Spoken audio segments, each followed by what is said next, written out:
Okay, so the boys are back in town and the first 3 episodes have just dropped on Amazon. As I'm sure you can tell, I'm as hyped as hell to get into this series, and throughout this video we're going to be going over the first 3 entries and breaking down everything that you need to know about them. There will be heavy spoilers here, so if you haven't had a chance to check them out yet, then I highly recommend that you turn off now. Make sure you subscribe to the channel as well, as we'll be doing breakdowns on the show week by week, and you don't want to miss any of them. Anyway, with that out the way, this is the Heavy Spoilers Show. I'm your host Definition, now let's get into the boys. Okay, so season 2 picks up immediately after the events of the prior entry, with us joining the Vought board led by Stan Edgar. Edgar is the CEO of Vought Industries and the man behind Compound V's production in America. Stillwell originally reported to him before she met her timely end, and in her absence, he's came in and taken control of the company. Compound V has been leaked to the public, and these opening episodes very much deal with the fallout of the world, learning that the good guys aren't actually that good. Now I do think that the show is building towards a rivalry between Edgar and Homelander. Edgar actually appoints Stormfront behind his back, and thus it's clear that he views the Seven as objects that he can control and manage, rather than actual people that should have opinions and input. Juxtaposing this, Homelander views himself as the talent that can still survive without the company, which I think will cause a conflict between the pair. I actually think that Edgar purposely chose Stormfront because he knew that the two would come into conflict with one another, and this would lead to him having other options so that the big boy didn't become more powerful in the company. Elsewhere, Black Noir is hunting down the Soup terrorists all the way out in Syria. This idea of a super terror villain becomes more prevalent throughout the 3 episodes, and it's definitely worth focusing on. Noir gets badly burned during this, and it could hint at the show deviating from the comics in his true identity. I don't want to spoil anything just yet, but basically he has the same power set as Homelander in the source material, and thus him getting burned does tease that they are taking things in a new direction. Next we jump to Translucent's funeral, and I found this absolutely hilarious, as is basically a completely clear coffin which is meant to show the character's invisible body. However, he's not actually there, and there's definitely a feeling that the show has its tongue placed firmly in its cheek. Translucent was of course blown to smithereens in the first season, but as no one can see him anyway, Vought have carried out the ceremony to the public to make it seem like he didn't die horribly. Homelander uses his death as a platform to make it seem like Translucent wanted the Soup terrorists hunted down, but as we know, that wasn't the case, and it very much hammers home the fact that the Seven are all about image rather than the truth. We as viewers can see through the entire thing, and there is a touch of irony as Translucent was of course invisible, and we could see through him. Speaking of the Invisible Man, have you seen the Invisible Man? You have? What did he look like? Anyway, we really see the juxtaposition between the boys and the Seven, with Annie getting undressed in a luxury room, whilst Huey is forced to live in an underground squalor due to being an outlaw. We see the Translucent movies discussed by Seth Rogen, and also witness how Billy Butcher has been framed for the death of Stillwell. This is hosted by Chris Hansen, who isn't having a good time at the moment in real life, and yeah, this part of the show hasn't aged well. But yeah, Billy Joel's song Pressure plays in the background, and another song by the pop artist pops up throughout the 2nd and 3rd entry. The first song obviously highlights how Huey is under pressure, and we see the Seven pretty much in all aspects of society as he journeys outside. The second song is You're Only Human, and this of course highlights the relationship between him and Annie. Notice I'm calling her Annie and not Starlight, and this name is purposely highlighted throughout the first 3 episodes to show that she's drifting more towards being a human as opposed to her persona as a hero. The music video itself also centers around Joel stopping someone jumping off a bridge as he convinces them they'll get a second win, and this ironically comes in the 2nd episode, which sees a real turnaround in the character. Another person having a hard time with his life as a hero is The Deep.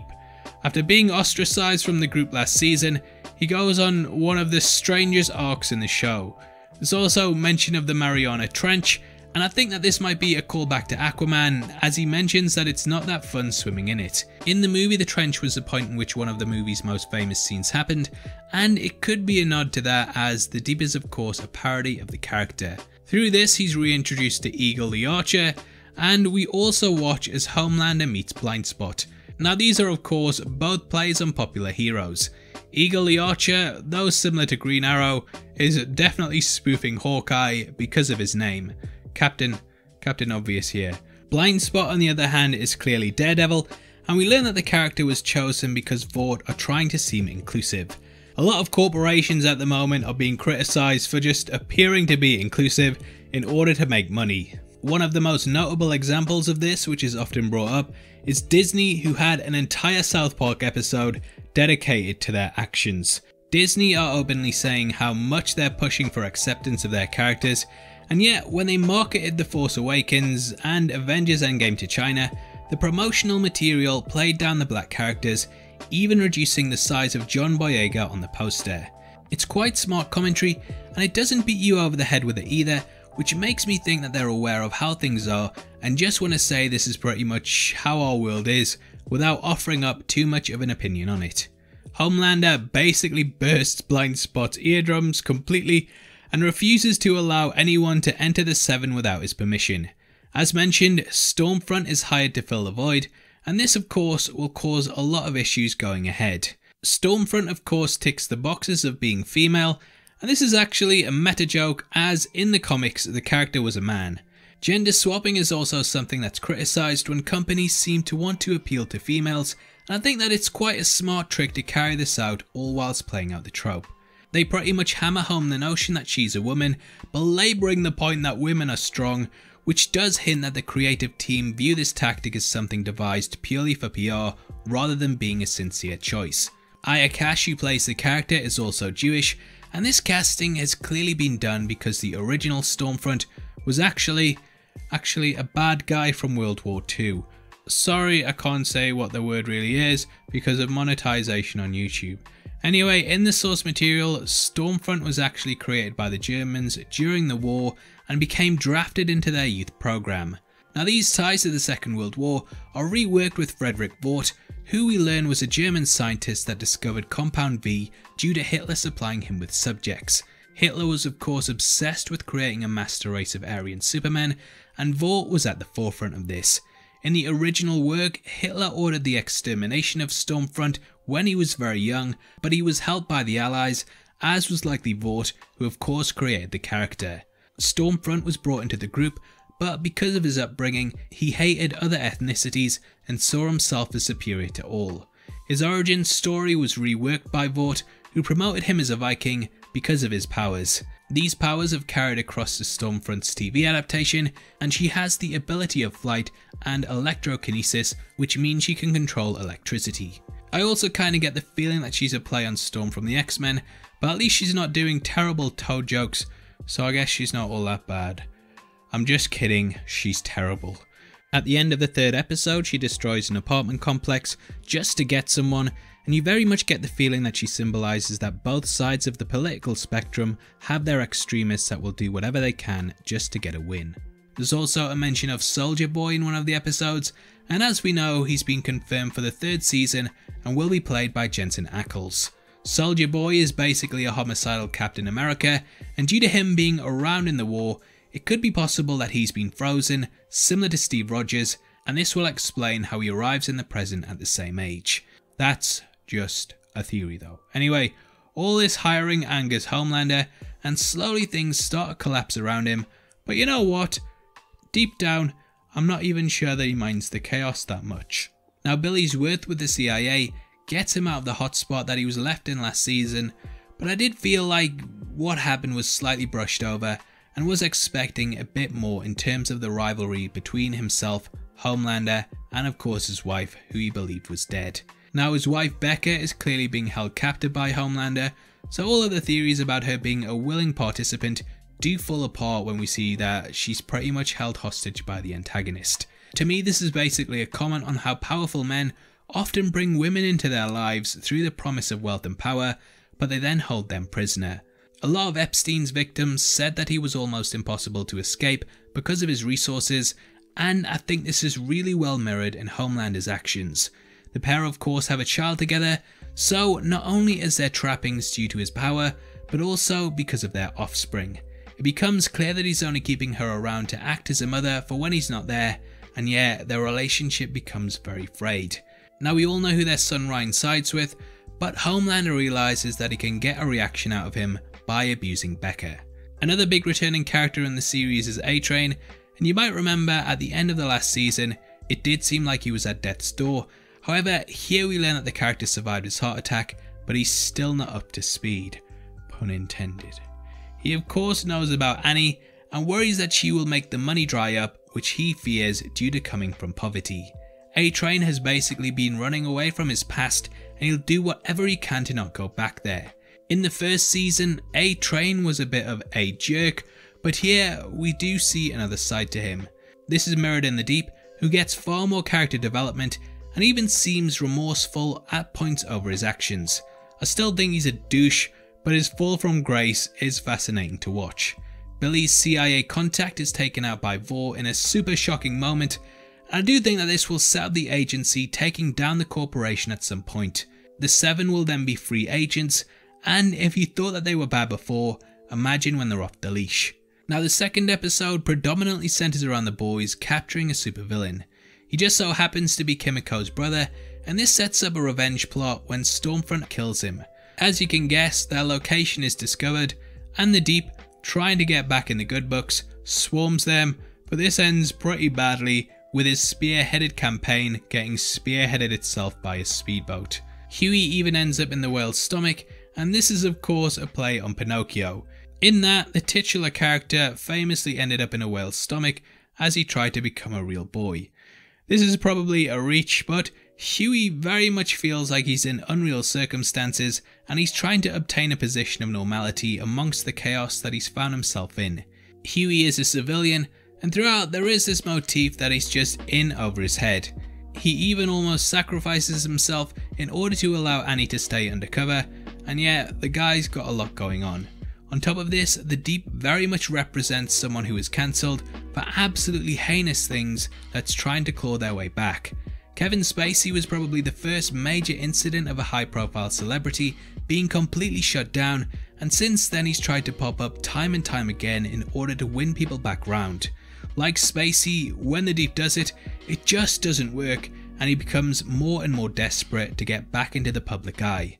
This eventually leads to him hallucinating that the voice of Patton Oswalt is talking through his gills, and his consciousness gets a personality. Oswalt was originally thought to be a character that pretty much had an encyclopedic knowledge of the Seven, but I'm glad they did something surprising with him. The Deep doesn't see himself as he actually is, and this lack of awareness not only goes to him not giving himself gills and drawings, but also how the world should handle him. He believes he's a hero, but we know the reality of the situation is far different and that he shouldn't be viewed the way that he sees himself as. He practically sings "You Are So Beautiful to Me" to himself, showing that he's accepted no real accountability for what he's done. Now the third episode is really focused on the idea of family and Homelander / Becca's son, and also Kimiko and her brother. As for the former, I actually have a theory that it isn't Homelander's child at all, and that the kid might still be Billy's, but it was injected with Compound B, and thus Homelander believes that it's his. I think this would massively mess him up, and we are clearly being led to believe that they are related because of his abilities. However, his nature is the complete opposite to his apparent father. Might be true, might not be true, but you know, we have to try and see these things from other angles. We learn that he's been kept in a cage his entire life, overseen by Vought, and that like his mother, he's pretty much a prisoner. Billy goes to the CIA and he makes a deal with the agency that if they manage to bring in a super terrorist, their records will be wiped clean. They discover Kimiko's brother, who I'm calling Kimibro, and their relationship is actually one of the strong points in the opening 3 entries. Elsewhere, Annie's contact smuggles her some Compound B, and though he initially seems bad, he's pretty harmless. Hey, you having that? A-Train starts to close in on her and threatens to expose what she's up to, but after she reveals that she knows he killed his girlfriend, we realise that he's not interested in the truth, only himself. Now empires are only ever brought down from the inside, and seeing that the pair know secrets about one another does tease at how the downfall of the Seven will be. On top of this, we learn why Maeve keeps her relationship quiet too, as we discover that the possessive Homelander killed someone for just trying to make a move on her. This of course is reflected in Becca, who wants nothing more than to have him out of her and her son's life. I think they might actually use Ryan as a way to fight the character, and Homelander caring for the boy is the chink in his armour that the heroes won't be above exploiting. However, that doesn't mean that the boys have it easy, and Stormfront seems like someone that's going to cause a lot of issues for them. After Stormfront kills Kimmabro, you can tell that his sister wants revenge. However, Homelander clearly doesn't like her either. I actually think that he's been keeping Billy alive for reasons exactly like this, and that he will in fact kill the character but make it look like the boys did it so that they take the fall. I think the boys will then use Becca to fight back, as it's one of the things that Homelander is most possessive over. She's gonna be the main thing that both sides want to get, and this will inevitably lead to Ryan being brought to the forefront. We know which side Ryan will end up on, but whether Homelander lets him or not is a completely different question. Billy and co of course need to actually locate where he is, and I think the next big mission that they go on will be finding this facility. Anyway, that concludes the first 3 entries, and I know this wasn't as thorough as say my Lovecraft Country breakdowns, but with it being 3 hours long, I didn't want the video to spiral into a massive 50-minute long one where I break down every single scene bit by bit. With the episodes being weekly though, from now on things will be a lot more in depth, but I hope you enjoyed it anyway. Maybe I'm just being too hard on myself. Now as always, I'd love to hear your thoughts on the season so far, so comment below and let me know. If you enjoyed this video then please drop a thumbs up, and make sure you check out our breakdown of Raised by Wolves, which is going to be linked at the end.